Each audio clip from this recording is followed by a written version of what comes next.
ନମସ୍କାର ବନ୍ଧୁଗଣ। ଜୀବନରେ ଦୁଇଟି ଜିନିଷ ସବୁବେଳେ ପରିବର୍ତ୍ତନଶୀଳ। ଗୋଟିଏ ହେଉଛି ସମୟ ଓ ଅନ୍ୟଟି ହେଉଛି ପରିସ୍ଥିତି। କେବେ ସମୟ ଆମ ଅପେକ୍ଷାରେ ଥାଏ ତ କେବେ ପରିସ୍ଥିତି ଆମକୁ ପରୀକ୍ଷା କରେ।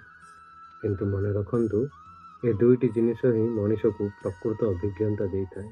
ତେଣୁ ଆଜିର ଶୀର୍ଷକ ହେଉଛି ସମୟ ଓ ପରିସ୍ଥିତି। ସମୟ କାହାର ଅପେକ୍ଷା କରେ ନାହିଁ।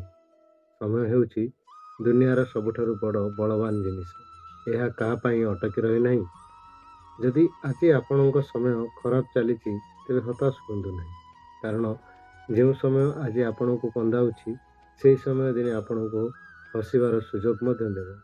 ସମୟର ଚକ ସବୁବେଳେ ଘୁରୁଥାଏ। ପରିସ୍ଥିତି ଆମକୁ ଗଢ଼ିଥାଏ। ପରିସ୍ଥିତି କେବେ ବି ସମାନ ରହେ ନାହିଁ। କଠିନ ପରିସ୍ଥିତି ହିଁ ଜଣେ ଦୁର୍ବଳ ବ୍ୟକ୍ତିକୁ ଶକ୍ତିଶାଳୀ କରିଥାଏ। କୁହାଯାଏ, କୋଇଲା ଯେତେବେଳେ ପ୍ରବଳ ଚାପ ଏବଂ ତାପ ସହ୍ୟ କରେ, ସେତେବେଳେ ଯାଇ ସିଏ ହୀରାରେ ପରିଣତ ହୁଏ। ଆପଣଙ୍କ ଜୀବନର ପ୍ରତିକୂଳ ପରିସ୍ଥିତି ଆପଣଙ୍କୁ ଭାଙ୍ଗିବା ପାଇଁ ନୁହେଁ, ବରଂ ଆପଣଙ୍କ ଭିତରେ ଥିବା ସାହସକୁ ଜାଗ୍ରତ କରିବା ପାଇଁ ଆସିଥାଏ।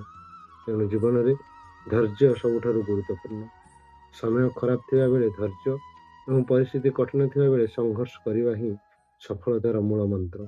ଯେଉଁମାନେ ସମୟର ମୂଲ୍ୟ ବୁଝନ୍ତି ଏବଂ ପରିସ୍ଥିତି ସହ ଲଢ଼ିବା ଶିଖନ୍ତି, ସେମାନଙ୍କୁ ଦୁନିଆର କୌଣସି ଶକ୍ତି ଅଟକାଇ ପାରିବ ନାହିଁ।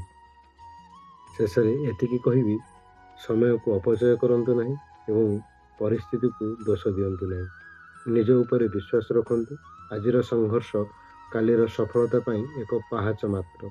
ଯଦି ଆପଣ ଆଜି ନିଜକୁ ବଦଳାଇବା ପାଇଁ ଚେଷ୍ଟା କରିବେ, ତେବେ ଆସନ୍ତାକାଲି ସମୟ ନିଶ୍ଚୟ ଆପଣଙ୍କ ପାଇଁ ବଦଳିବ। ସମୟ ସବୁ ଶିଖାଏ, ପରିସ୍ଥିତି ସବୁ ବୁଝାଏ। ଧନ୍ୟବାଦ।